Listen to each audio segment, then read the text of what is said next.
안녕하세요. 이제 차교수와 기초물리 챕터 3 하겠습니다.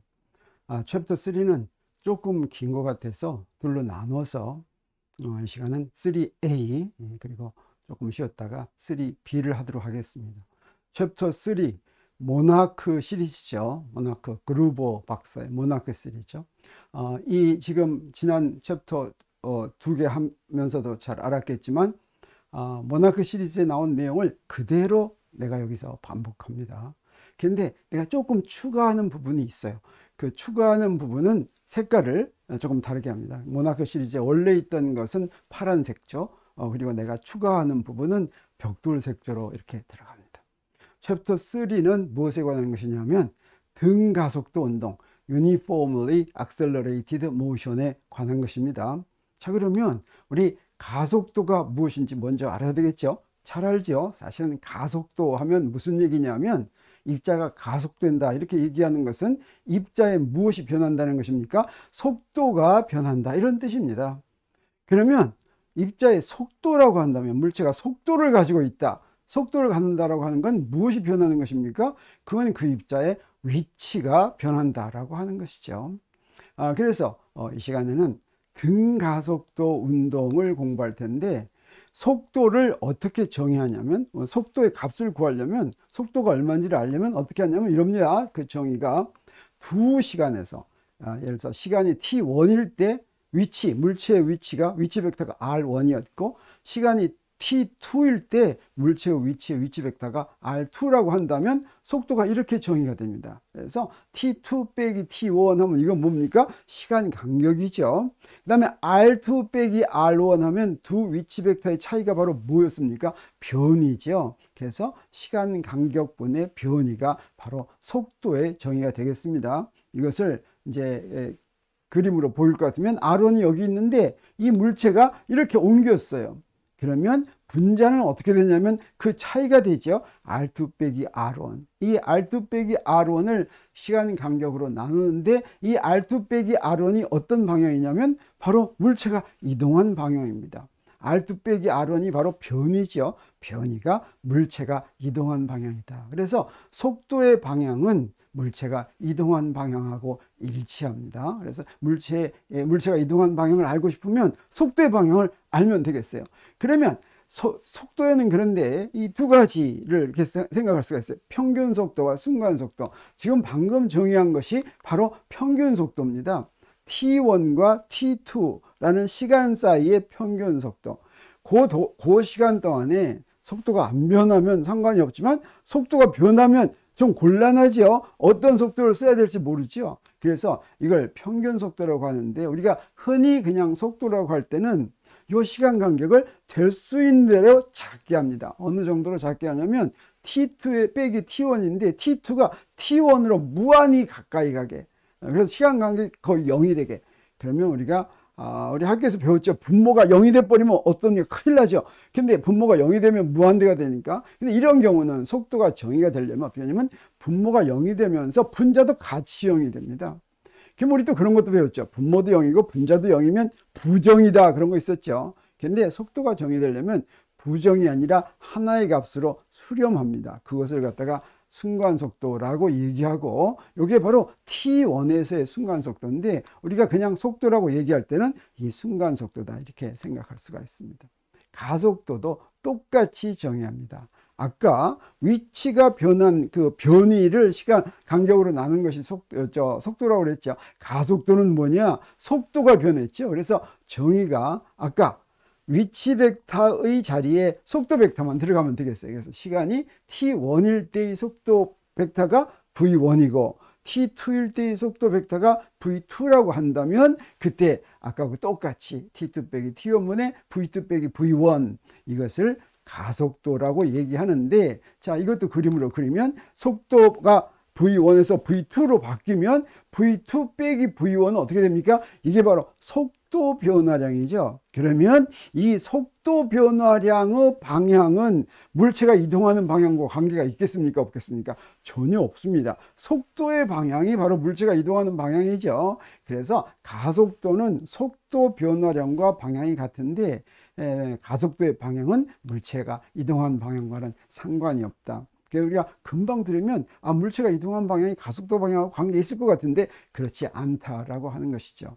그러면 아까 속도에서와 마찬가지로 가속도도 평균 가속도와 순간 가속도를 생각할 수가 있겠어요? 어떤 시간 간격을 보고서 그 시간 간격에서 평균한 가속도를 이렇게 정의한다면 t2가 t1으로 무한히 다가갈 때 그때의 가속도를 우리가 뭐라고 부릅니까? 순간 가속도라고 하고, 이 순간 가속도가 바로 이제 보통 가속도라고 얘기하는데, 만약에 이 시간 간격 동안에 속도가 안 변하면 또는 속도가 변하는 비율이 똑같으면, 다시 말하면 가속도가 안 변하면 평균 속도와 순간 속도가 어떻게 되겠습니까? 같겠죠. 그래서 가속도가 일정할 때는 이거 구분 안 해도 좋습니다.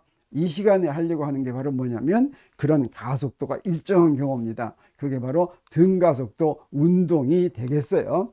자, 그러면 직선 운동하는 경우를 보겠습니다. 직선 운동할 때는 우리 벡터 표시를 안 하고 어떻게 쓸 수가 있냐면, 속도를 그냥 한 축만 생각하면 되니까 평균 속도는 t2 빼기 t1분의 x2 빼기 x1 이렇게 하면 되겠어요.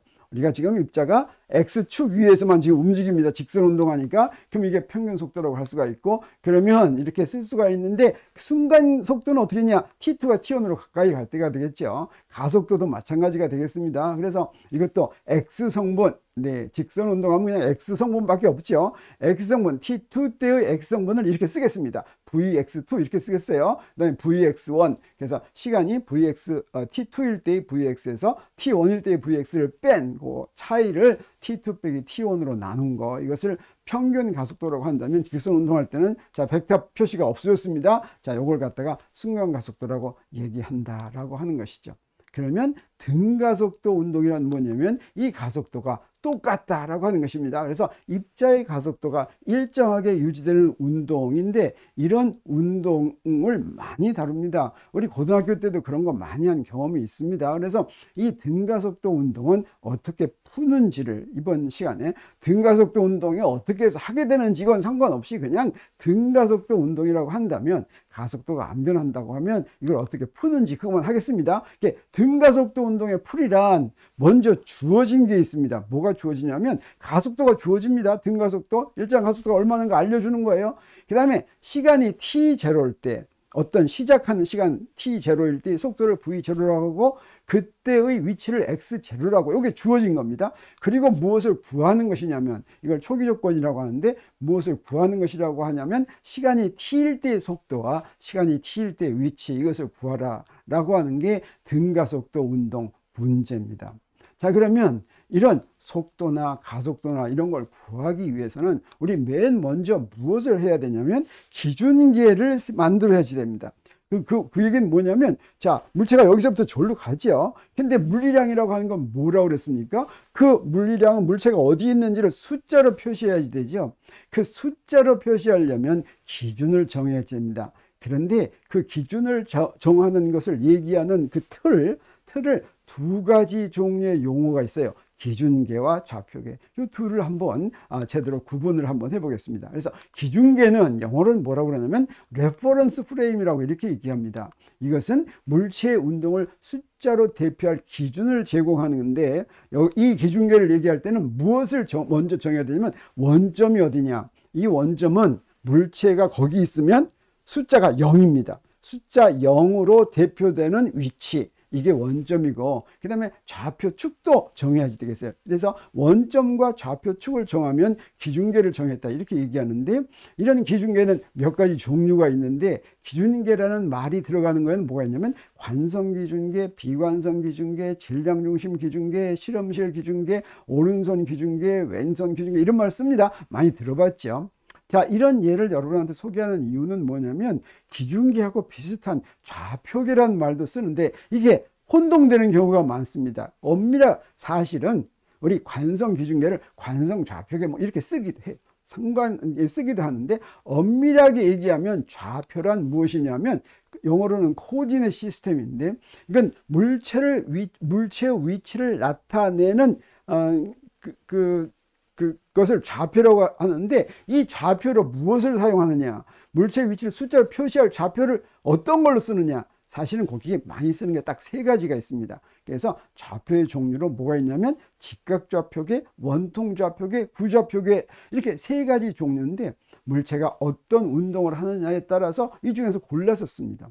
그래서 직선 운동을 위주로 하면 직각좌표계가 편한데 원운동을 하는 물체한테는 원통좌표계나 구좌표계가 편합니다. 근데 이 세 개가 다 어떤 특징을 가지고 있냐면 직교좌표계인데 왜 그러냐면 각 좌표계의 단위 벡터들이 전부 다 서로 수직인 그런 성질을 가지고 있어서 이 세 가지 좌표계는 전부 다 직교좌표계다 이렇게 얘기합니다. 우리 기준계를 조금 더 자세히 보면 예를 들어서 기준계를 저 비행기의 위치를 우리가 표시할 때 기준계 두 개를 내 마음대로 정할 수 있습니다. 이 기준계는 물체의 운동을 기술할 때는 어떤 물리량이 바로 물체의 운동을 기술하는 물리량이냐면 우리 위치 벡터도 있고 변이 벡터도 있고 속도 벡터도 있고 가속도 벡터도 있고 그렇죠. 이런 것들이 바로 위치를 표시하는 물리량인데 물체의 운동을 표시하는 물리량인데 이런 것에 숫자를 부여하기 위해서는 이런 기준계를 정한다라고 하는 것이죠. 기준계라고 하는 것은 바로 물체 위치의 변이 속도 가속도를 대표하는 숫자를 정하기 위해서 기준을 제공하는 틀이다 이렇게 얘기할 수 있는데 그럼 무엇을 정해야 되냐면 누가 정하냐면 내가 정합니다. 누가 정해주지 않아요. 문제를 푸는 사람이 내 마음대로 정합니다. 마음대로 정할 때는 어떻게 정합니까? 편리하게 정하는 것이죠. 그리고 우리가 잘 아는 기준계로 뭐가 있냐면 이런 게 있습니다. 우리 위도, 경도, 적도 이런 거 미리 정해놨어요. 그래서 비행기가 가고 있으면 그 비행기가 현재 지금 경도 몇 도, 위도 몇 도, 그 다음에 고도 몇 도, 적도가 적도인데 고도가 또 있죠. 고도 이 세 가지만 할 것 같으면 비행기의 위치를 잘 알 수 있죠. 자, 이런 게 바로 경도, 위도, 고도 세 숫자를 주면 비행기 위치가 결정되는 이런 게 기준계다 이렇게 얘기할 수가 있습니다. 그러면 기준계를 정할 때는 어떻게 뭘 정하면 기준계를 정한다고 하냐면 먼저 원점의 위치를 정해야 됩니다. 여기를 내가 원점으로 정하면 좋겠다라고 하는 것입니다. 아무 데나 정해도 좋습니다. 편리하게 정하면 좋습니다. 자, 될 수 있으면 위치를 표시하는 숫자가 작게 정해야 되겠죠. 지금 물체가 지구에서 왔다 갔다 하는데 원점을 화성에다 만들면 곤란하겠죠. 자, 이렇게 될 수 있는 대로 작은 숫자로 표시할 수 있게 원점을 정하면 되겠어요. 그 다음에 좌표축을 그리면 되겠습니다. 좌표축을 내가 이렇게 정합니다. 그 다음에 여기에 좌표축의 플러스 방향, 좌표축이 있으면 한쪽 방향은 플러스고 반대 방향은 마이너스 방향이 되겠어요. 플러스 방향을 내가 미리 정합니다. 그리고 좌표축의 눈금을 정하면 기준계를 다 정했다 이렇게 이야기합니다. 그런데 3차원 기준계를 이렇게 정하면 자 여기에 축을 원점을 마음대로 이렇게 정한다 그랬죠. 그리고 여기다가 축 3개를 이렇게 정합니다. 축 3개를 이렇게 정하는데 이건 내가 정했어요. 근데 이 축에다 이름을 붙일 때 좀 조심해야 됩니다. 그 플러스 방향을 내가 마음대로 정하는데 처음에 2개는 마음대로 정할 수가 있어요.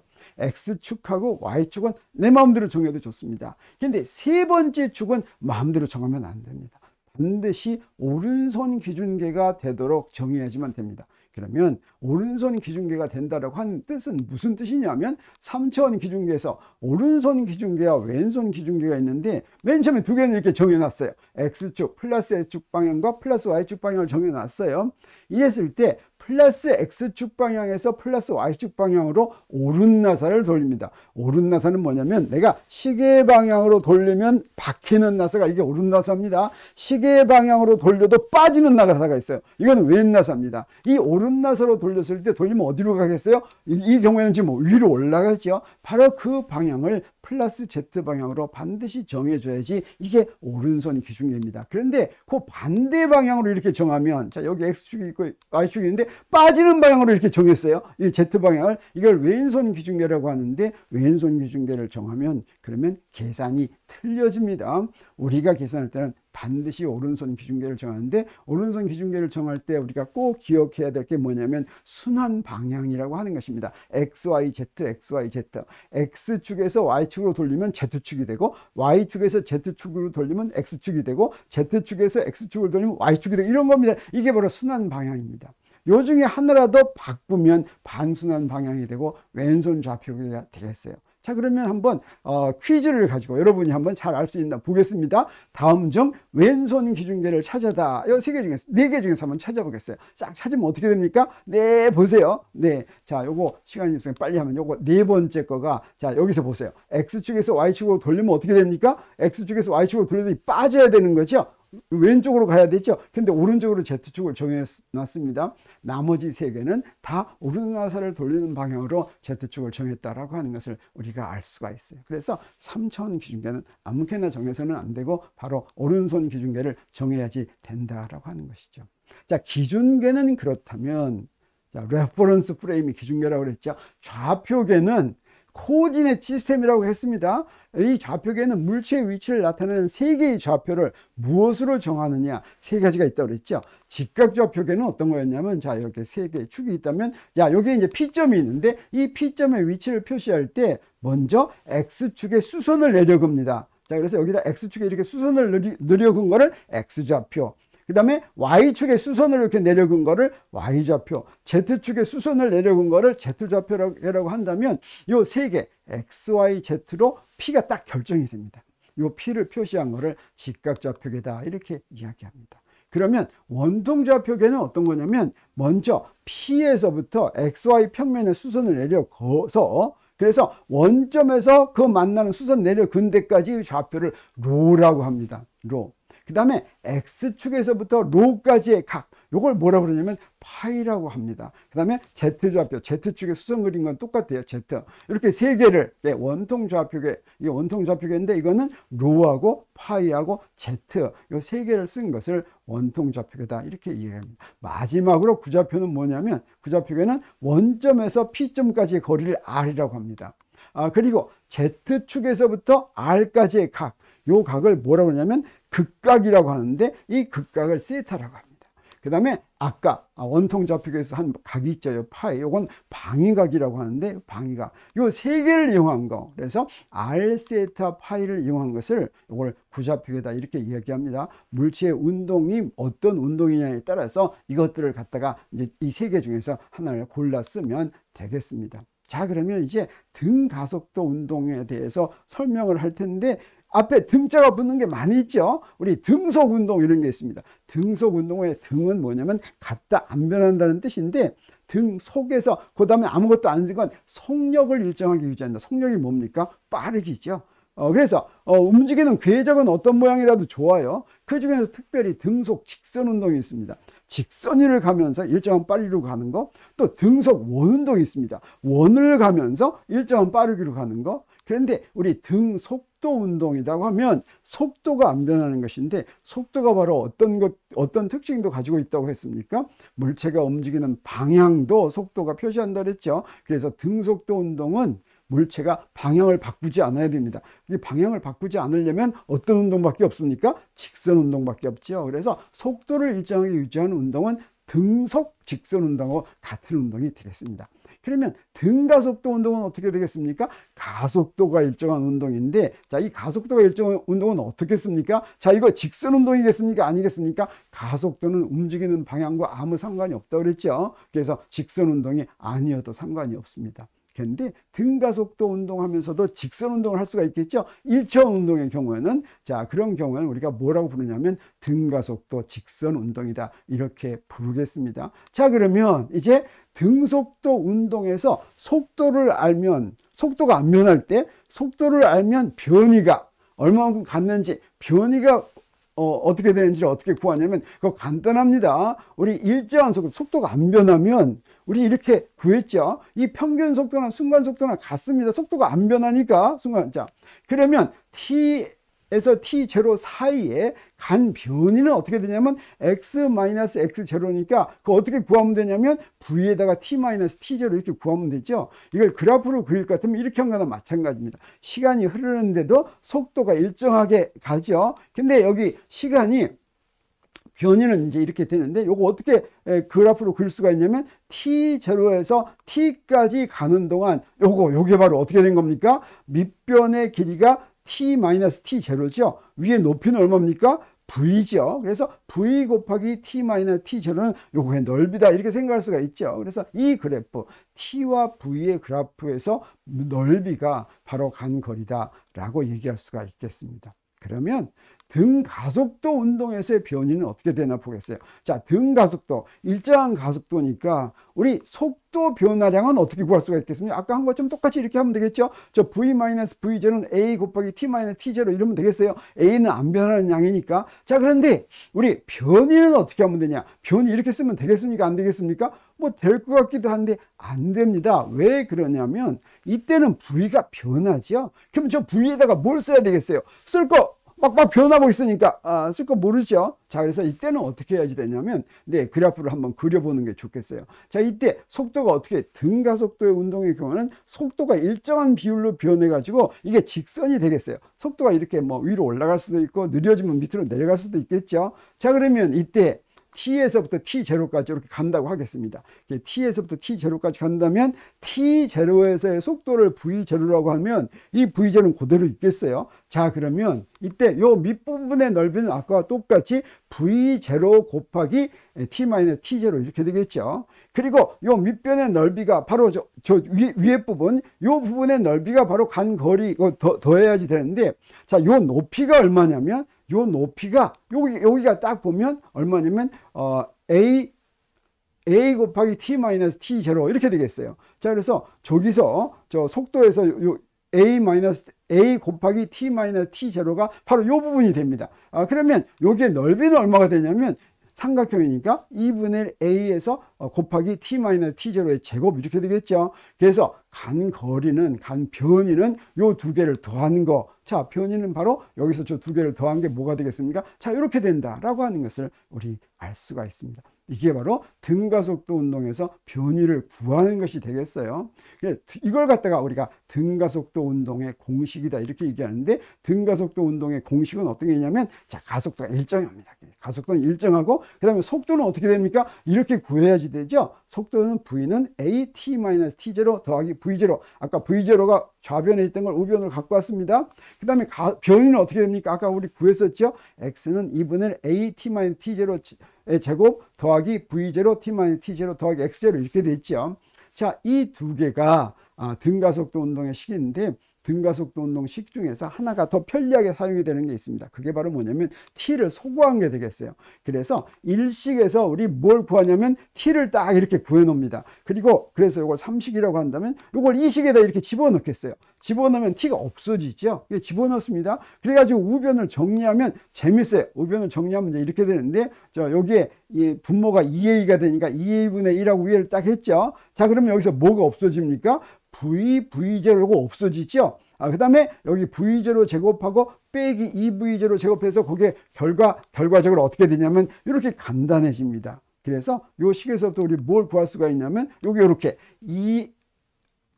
그래서 맨 처음에 v는 at-t0 더하기 v0. 자, 이게 이제 속도에 관한, 등가속도 운동의 속도에 관한 식이고, 자, 저기서부터 x는 2분의 at-t0 제곱 더하기 v0 t-t0 더하기 x0. 이게 이제 변이에 대한 식이고, 여기서 t를 소거한 식 여기 딱 나왔죠. 2a를 양면에 곱했습니다. 이렇게 2a x-x0는 v제곱 마이너스 v0 제곱. 이게 이제 등가속도 운동에서 잘 이용이 되는 식입니다. 그래서 저 시간 모르고도 나머지를 구할 수 있는 식이 되겠어요. 등가속도 운동에 문제가 나오면 이 세 식 중에서 문제에서 주어진 것이 무엇이고 구할 것이 무엇이냐에 따라서 이 식 중에서 하나나 둘을 골라서 이용을 하면 되겠어요. 자, 그래서 정리하면 우리 등가속도 운동 이렇게 알았는데, 우리 시간의 기준을 처음 시작 시간 t0를 거기를 0점으로 딱 만들어서 t0가 0이다 이렇게 놓을 수도 있겠어요. 그 다음에 자기가 처음 출발한 곳을 원점이다 이건 내 마음대로 정한다고 그랬죠. 이게 딱 정하겠어요. 그래서 t0는 0이고 x0인 0인 경우에는 어떻게 되냐면 이 위에 있는 세식이 간단해집니다. v는 at 더하기 v0. 우리가 이거 많이 본 거죠, 사실은. 그 다음에 x는 2분의 at 제곱 더하기 v0t. 그렇죠? 그 다음에 2ax는 v제곱 마이너스 v0 제곱. 이게 등가속도 운동식이고, 우리가 이제 조금 쉰 다음에 다음 3장의 후반부에서는 바로 이 세 등가속도 운동 공식을 이용해서 문제를 어떻게 풀 것인가 하는 것을 공부하겠습니다. 자, 그러면 잠깐 쉬었다가 또 시작하겠습니다.